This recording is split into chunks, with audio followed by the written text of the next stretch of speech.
But in the bullshit department, a businessman can't hold a candle to a clergyman. Because I got to tell you the truth, folks. I got to tell you the truth. When it comes to bullshit, big time, major league bullshit, you have to stand in awe of the all-time champion of false promises and exaggerated claims, religion. No contest. No contest. Religion easily has the greatest bullshit story ever told. Think about it. Religion has actually convinced people that there's an invisible man living in the sky who watches everything you do every minute of every day. And the invisible man has a special list of 10 things he does not want you to do. And if you do any of these 10 things, he has a special place full of fire and smoke and burning and torture and anguish where he will send you to live and suffer and burn and choke and scream and cry forever and ever till the end of time. But he loves you.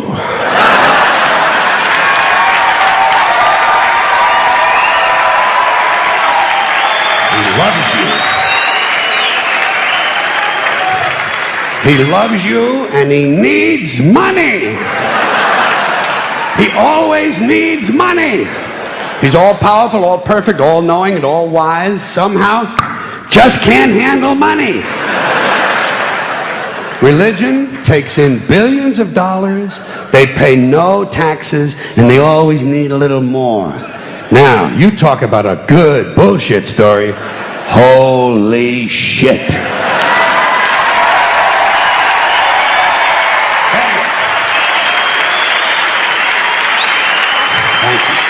But, thank you. Thank you very much. But I want you to know something. This is sincere. I want you to know, when it comes to believing in God, I really tried. I really tried. I tried to believe that there is a God who created each of us in his own image and likeness, loves us very much, and keeps a close eye on things. I really tried to believe that, but I gotta tell you, the longer you live, the more you look around, the more you realize something is fucked up. Something is wrong here. War, disease, death, destruction, hunger, filth, poverty, torture, crime, corruption, and the ice-capades. Something is definitely wrong. This is not good work. If this is the best God can do, I am not impressed. Results like these do not belong on the resume of a supreme being. This is the kind of shit you'd expect from an office temp with a bad attitude. And just between you and me, in any decently run universe, this guy would have been out on his all-powerful ass a long time ago. And by the way, I say this guy because I firmly believe, looking at these results, that if there is a God, it has to be a man. No woman could or would ever fuck things up like this.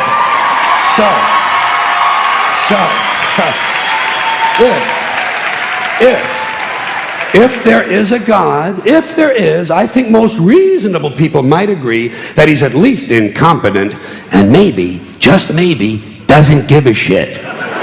Doesn't give a shit, which I admire in a person and which would explain a lot of these bad results.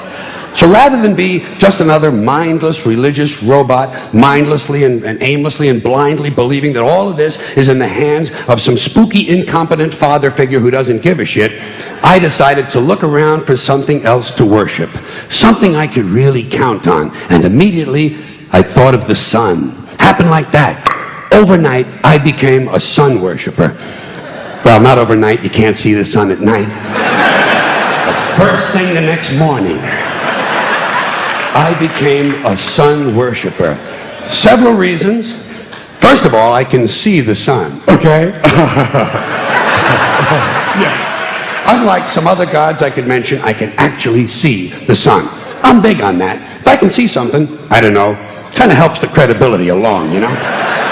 So every day I can see the sun as it gives me everything I need: heat, light, food, flowers in the park, reflections on the lake, an occasional skin cancer, but hey, at least there are no crucifixions, and we're not setting people on fire simply because they don't agree with us.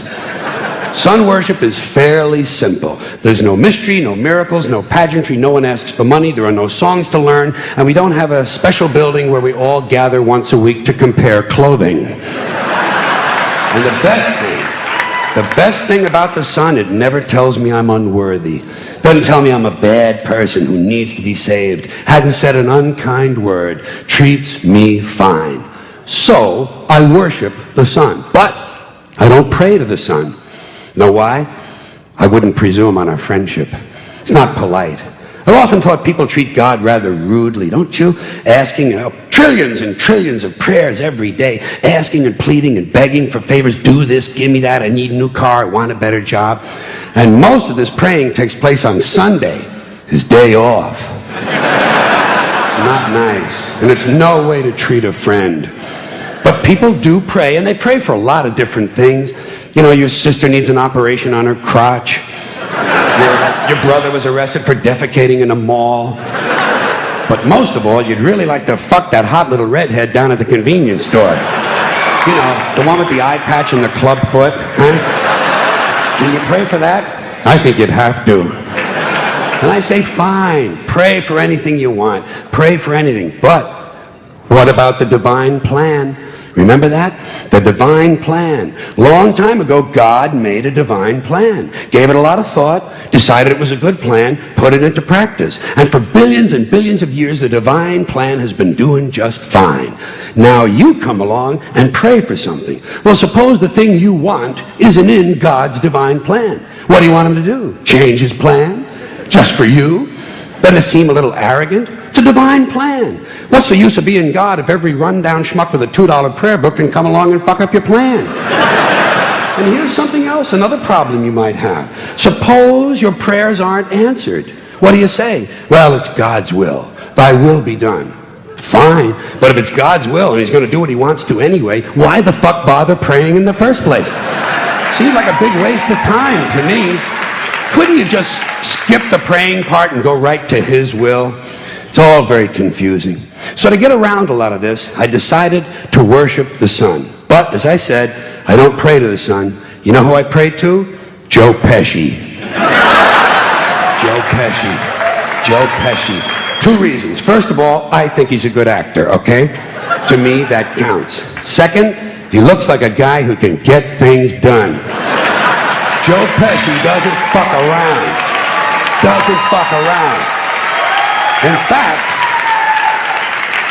fact, Joe Pesci came through on a couple of things that God was having trouble with. For years, I asked God to do something about my noisy neighbor with the barking dog. Joe Pesci straightened that cocksucker out with one visit. It's amazing what you can accomplish with a simple baseball bat. So I've been praying to Joe for about a year now. And I noticed something. I noticed that all the prayers I used to offer to God and all the prayers I now offer to Joe Pesci are being answered at about the same 50% rate. Half the time I get what I want, half the time I don't. Same as God, 50-50. Same as the four-leaf clover and the horseshoe, the wishing well and the rabbit's foot. Same as the mojo man. Same as the voodoo lady who tells you your fortune by squeezing the goat's testicles. It's all the same, 50-50. So just pick your superstition, sit back, make a wish, and enjoy yourself. And for those of you who look to the Bible for moral lessons and literary qualities, I might suggest a couple of other stories for you.